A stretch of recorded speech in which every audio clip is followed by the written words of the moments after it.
this week's episode of Skapie's Corner. I'm Skapie and this is my corner. This week's topic is supervillains. Previously I did superheroes, so I thought this week I would do supervillains, my top 10 favorite supervillains. In our number 10 slot is Catwoman. I know a lot of people don't like her, but I really think she's such a cool lady. Along with Wonder Woman, she's one of the most recognizable characters. She's evolved over the years from a burglar to a complex ally to an interesting love interest to Batman, and I think she's a really interesting character. And just like her, I really like shiny things. Shiny.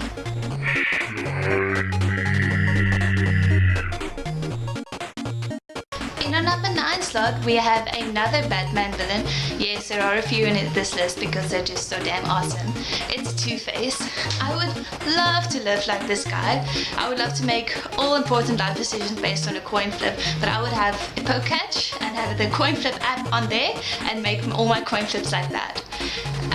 I know everyone has a good and a bad side, but no one as literal as Harvey did. His deliciously horrible half of his face makes him a very scary and intimidating opponent to face. Also quite unpredictable because I can't imagine that he's in his right mind.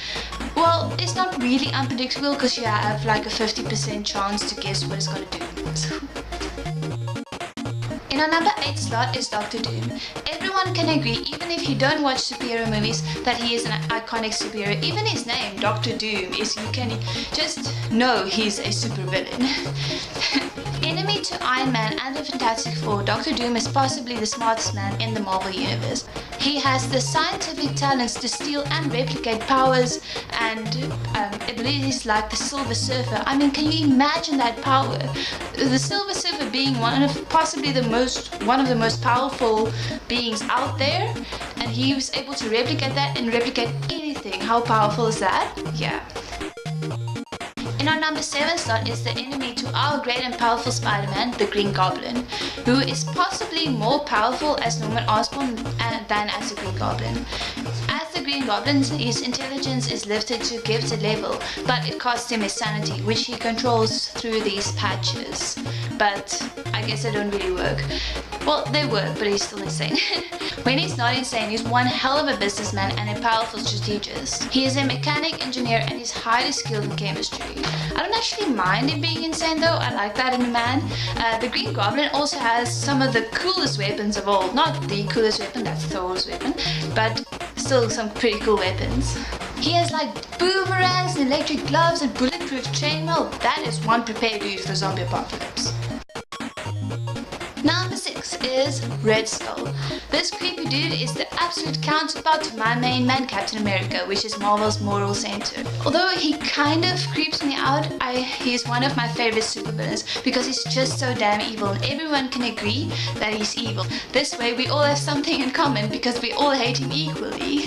And he is probably a pretty accurate depiction of what Hitler would have been like because he never wavers from his Nazi ideals. And he's also one of the oldest supervillains out there. I still think it's pretty cool though, even though it's really, really creepy. I'm not cool because he's bad. So bad he's cool. In our number 5 slot is Poison Ivy. Yes, ladies can be evil too. Poison Ivy is one of the best Batman villains out there and one of the most iconic characters in comics. And also a complex love interest to Batman. That dude is busy with all kinds of wrong. She's also pretty interesting and unique, seeing as she saves the environment through crime. She uses plants and toxic pheromones for her crimes to save the environment. But she's still bad, but she's good, but bad. And she still looks pretty cool. Her only human friend Harley Quinn is also a recurring partner in crime. If I would live in that universe and be evil and have to be evil, I would probably want to be Harley Quinn because I think I would just rock that outfit. Number 4 is Magneto. He's somewhat of a superhero, anti-hero, supervillain, but for our purposes he is a badass supervillain. He has the power to control magnetic fields.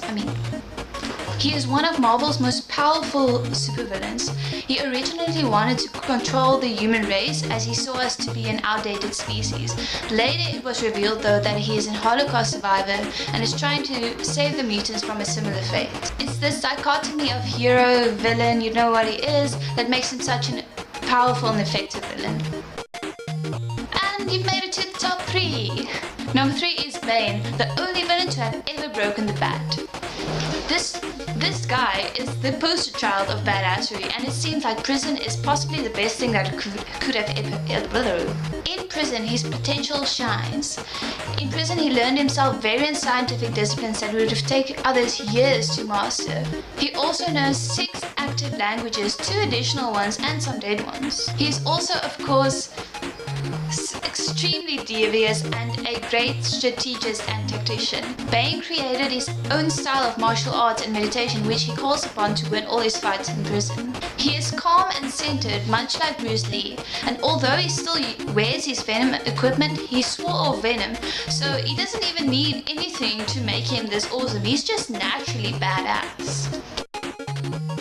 Number 2, almost number 1. Number 2, I just love him, is Loki, the god of mischief. I really love Loki. He is so funny and cool, and I just think he's like the best guy ever. Even though he's cool, he's not the best guy ever, the best bad guy ever. Oh, except for number 1, of course.